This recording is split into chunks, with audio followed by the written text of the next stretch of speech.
Monsieur le Président de la République, au nom des membres du bureau de l'Assemblée nationale, je vous souhaite la plus cordiale bienvenue. Je vous invite à gravir la tribune pour faire l'exposé général de la situation du pays, selon le vu de l'article 151 de la Constitution de 1987.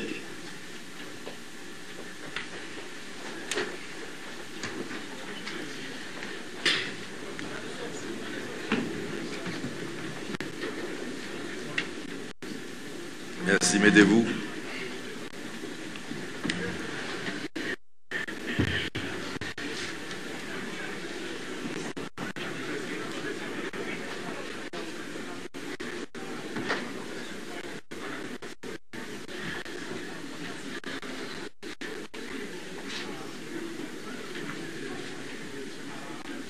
Monsieur le Président de l'Assemblée nationale, Monsieur le Vice-président de l'Assemblée nationale, honorables membres du bureau de l'Assemblée nationale, sénateurs de la République, honorables sénateurs de la République, honorables députés du peuple, Monsieur le Président et juge de la Cour de cassation, Monsieur le Premier ministre, Mesdames, Messieurs les membres du cabinet ministériel, Mesdames, Messieurs les chefs de mission diplomatique, Madame la représentante spéciale du secrétaire général de l'Organisation des Nations Unies, Mesdames, Messieurs les représentants des organisations internationales,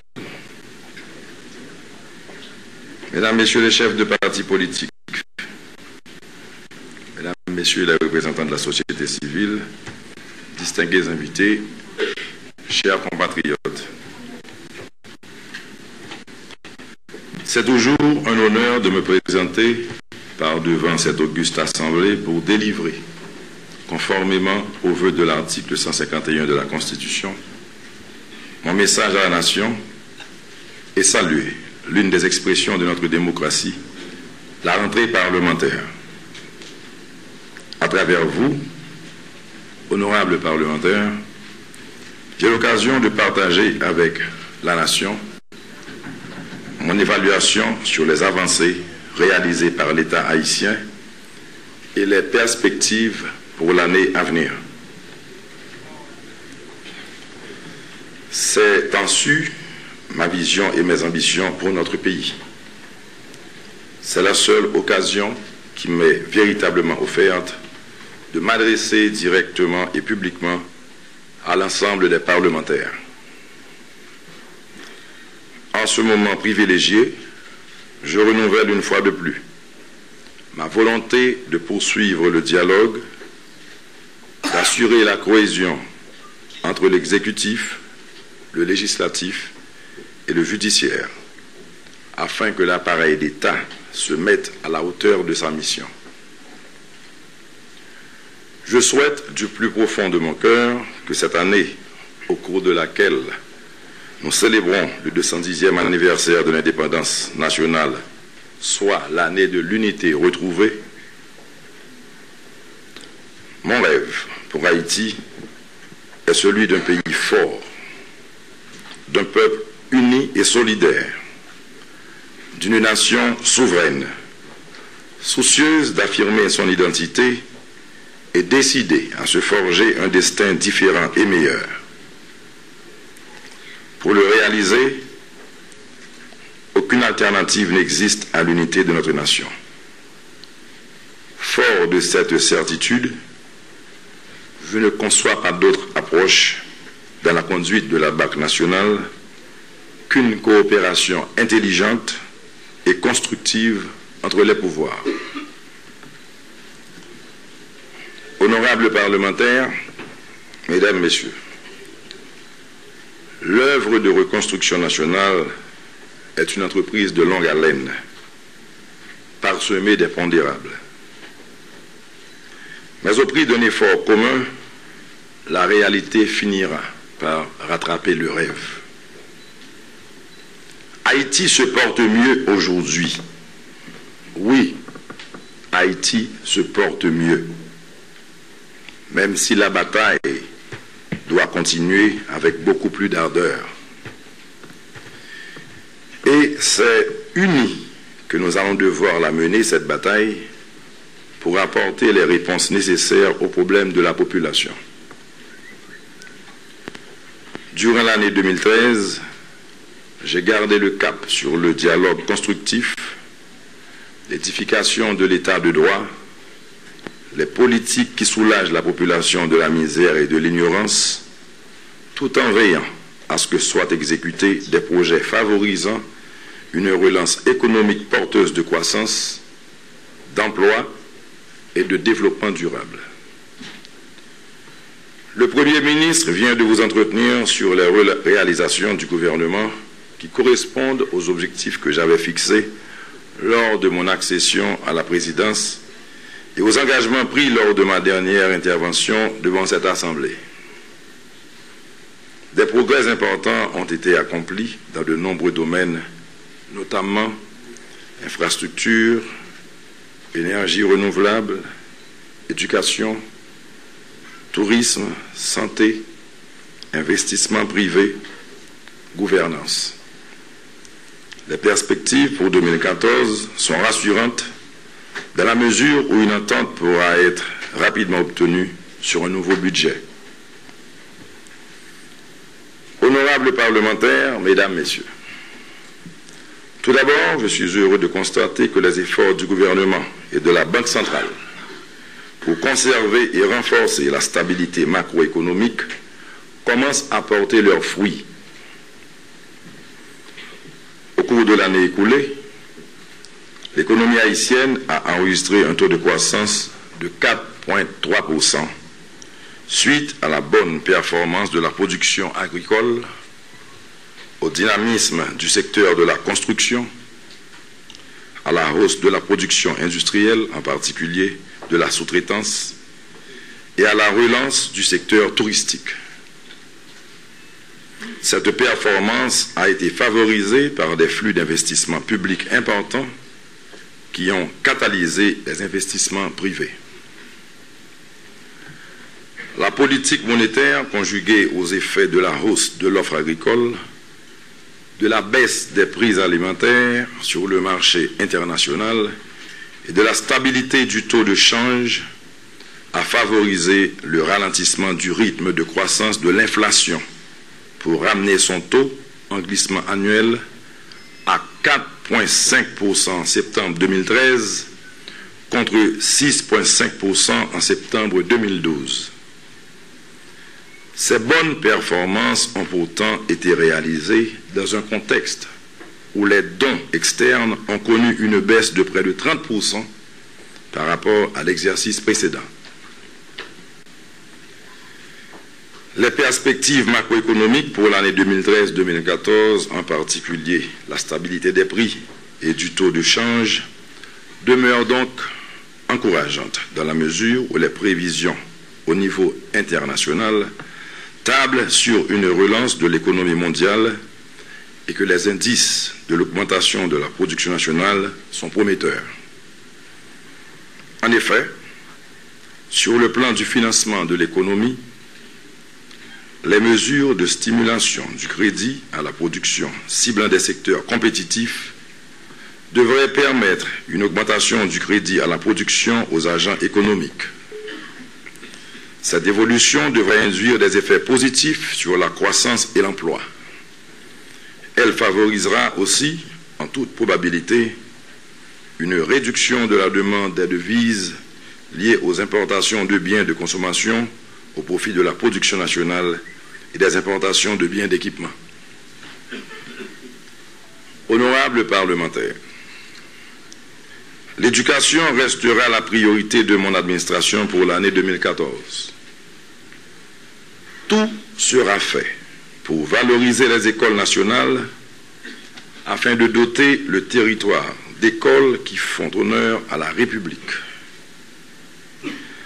Avec plus de 14% du budget national consacré à l'éducation, le gouvernement continuera avec les grands chantiers éducatifs tels la réforme de l'enseignement fondamental et de l'enseignement secondaire, la consolidation de la formation aux métiers en milieu scolaire, la poursuite avec la formation des maîtres, le renforcement et la consolidation du programme de scolarisation universelle, gratuite et obligatoire, le PSUGO, et la réforme des examens d'État.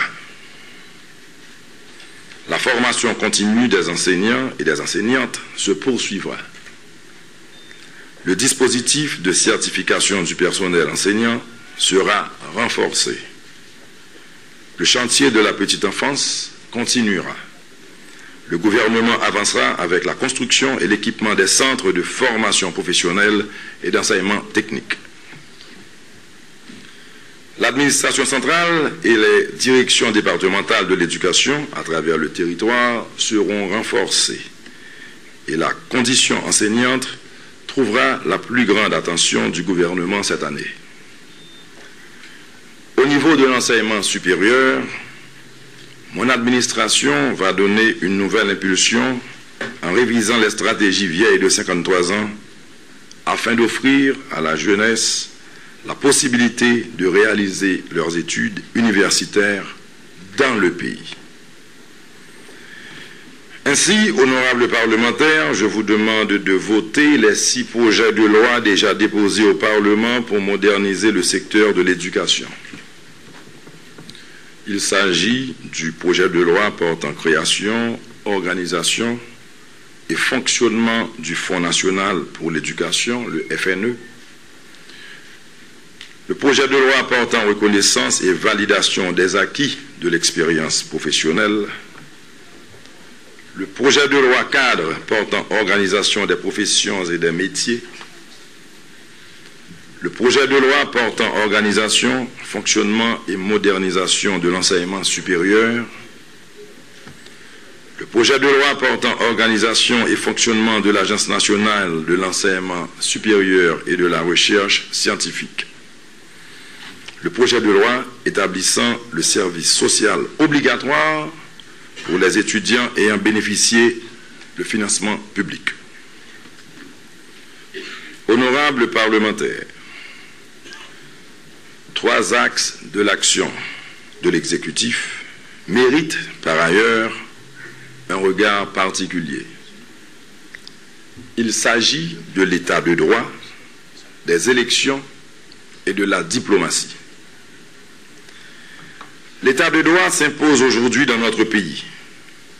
La baisse palpable de l'insécurité en témoigne. Et ce n'est certainement pas l'effet du hasard si le département de la Défense des États-Unis vient de déclarer qu'Haïti n'est plus un danger imminent. Par la consolidation de la démocratie, de la sécurité et de la paix sociale, Haïti a stoppé sa chute dans les classements internationaux.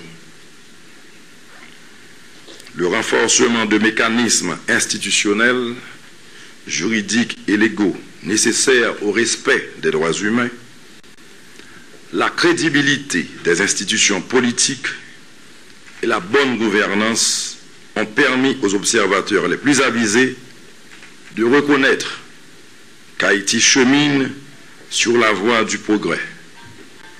Et ceci irréversiblement. En 2014, toute une stratégie sera mise en branle pour consolider notre appareil judiciaire.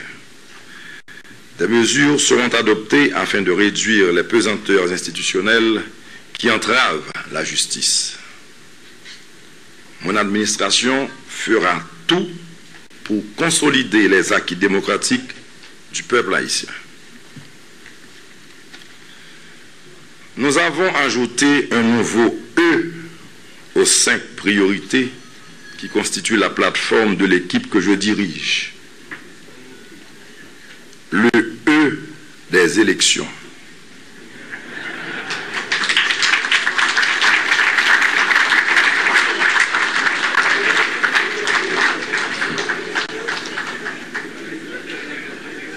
Cette année, des élections seront organisées.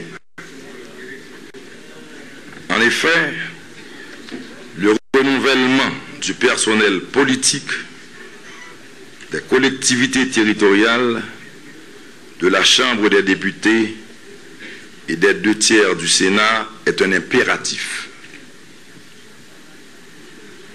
Le dialogue politique lancé avec la médiation de la Conférence épiscopale d'Haïti participe de notre volonté de dégager, avec les acteurs clés que sont les partis politiques, un consensus minimal sur les conditions d'organisation de compétitions électorales transparentes et crédibles.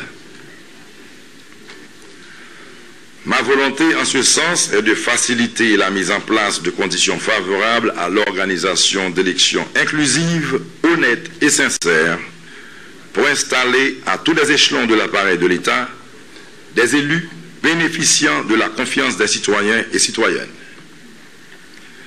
La réussite de cette entreprise est une condition nécessaire pour assurer la stabilité politique et le développement économique de notre pays, qui sont des priorités incontournables de mes engagements.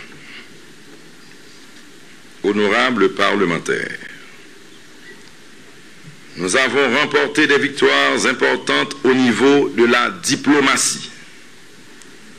Certes, la situation sur le plan international est porteuse de nombreux défis pour la République d'Haïti. Seul un peuple uni et des dirigeants soudés autour des intérêts supérieurs de la nation peuvent être à même de les relever. Depuis mon accession au pouvoir, j'ai entrepris de briser l'isolement de notre pays sur la scène internationale en occupant la place qui nous revient dans le concert des nations. Notre diplomatie a déployé tous les efforts et mis toutes les ressources à sa disposition pour se placer à la dimension de notre histoire de peuple forgeur de liberté et porteur d'humanité.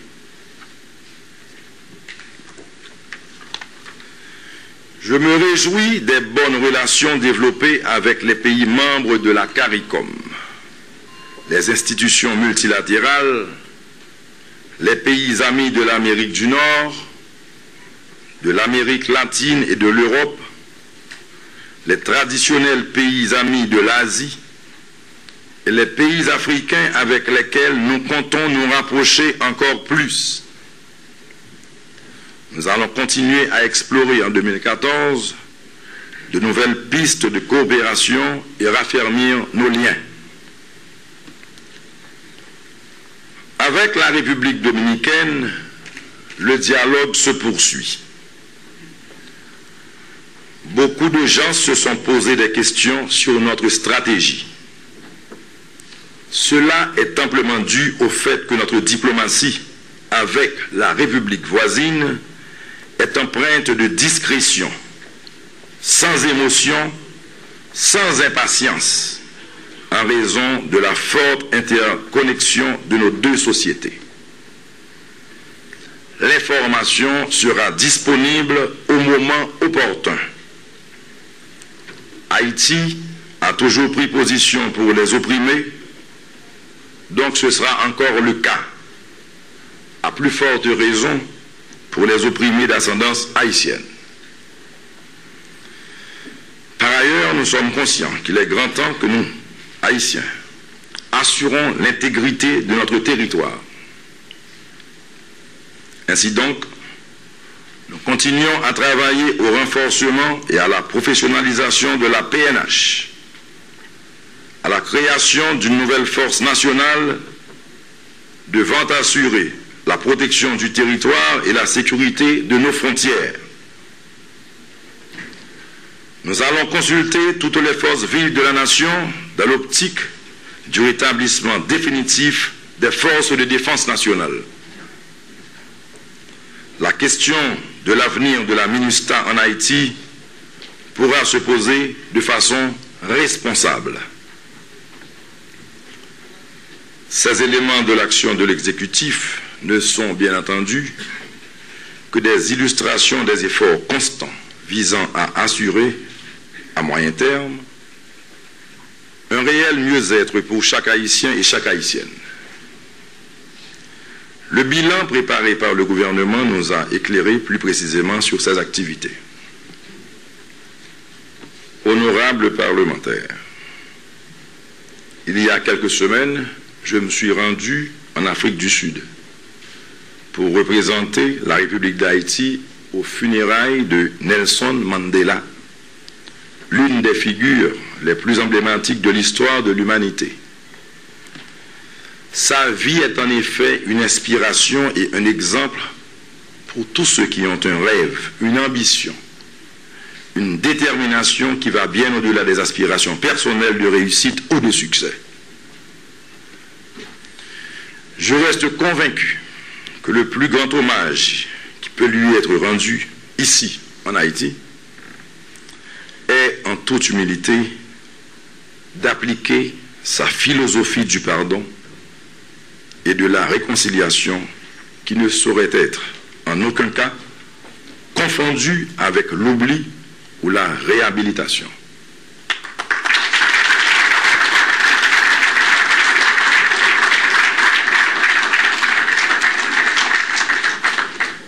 Persuadé de la justesse du combat que je mène pour un changement positif de la vie de chaque citoyen et citoyenne de mon pays, il a pu se développer certaines incompréhensions et conflits avec ceux qui ne partagent pas les mêmes vues.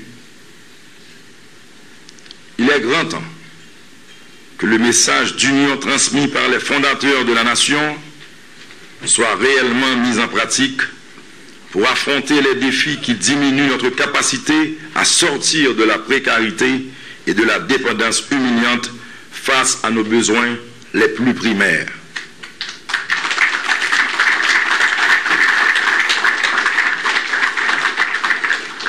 Pour ma part, Monsieur le Président de l'Assemblée nationale, honorables parlementaires, je m'engage à faciliter des avancées concrètes, rapides et visibles vers cet ultime objectif. Il y va de l'avenir de la démocratie en Haïti. Il y va de la survie de notre nation. Il y va de notre crédibilité sur la scène internationale.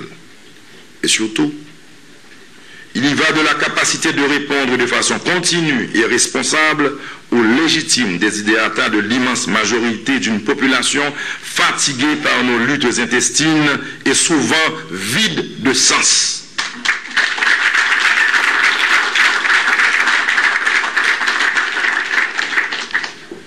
L'indignation unanime de la société haïtienne, associée à la détermination des autorités face à la négation des droits acquis de certains citoyens étrangers d'ascendance haïtienne, est un récent exemple des défis que nous devons relever ensemble.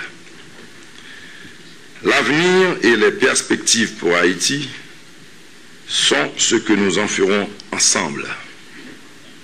Ils seront prometteurs dans la mesure où nous acceptons, au-delà de nos divergences et de nos différences, de nous asseoir à la table du dialogue et de la construction partagée d'une Haïti plus forte, plus juste, plus prospère et enfin porteuse d'espoir pour notre jeunesse. Ils seront dévastateurs si nous laissons une fois de plus les démons de la division, de la violence et du désordre envahir nos cœurs et nos esprits. J'ai pour ma part déjà choisi et je suis prêt à faire tous les efforts pour le plus grand bien de notre chère Haïti commune. Monsieur le Président de l'Assemblée nationale, honorables parlementaires, je souhaite à chacun et à chacune d'entre vous une fructueuse session ordinaire. Je vous remercie. Vive Haïti!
J'invite le sénateur François Licassainville et la députée Marie-Denise Bernardo à accompagner le président de la République au salon diplomatique en attendant les salutations d'usage après la fermeture de la séance.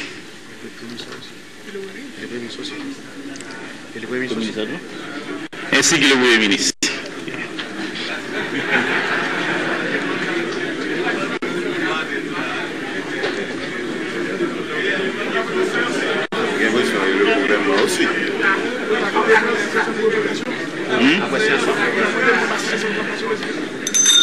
La séance n'est pas encore levée. Le président va se déplacer pour le salon diplomatique.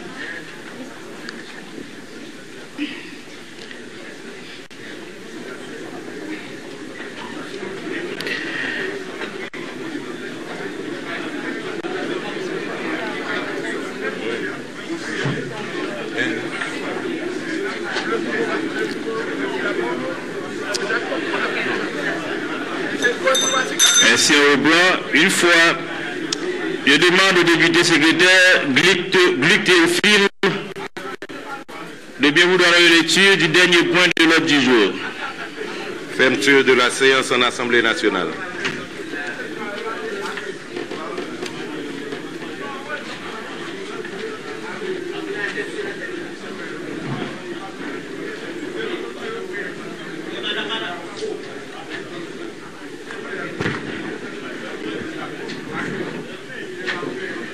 L'ordre du jour étant épuisé, en vertu des pouvoirs qui me sont conférés, je déclare lever la séance en Assemblée nationale.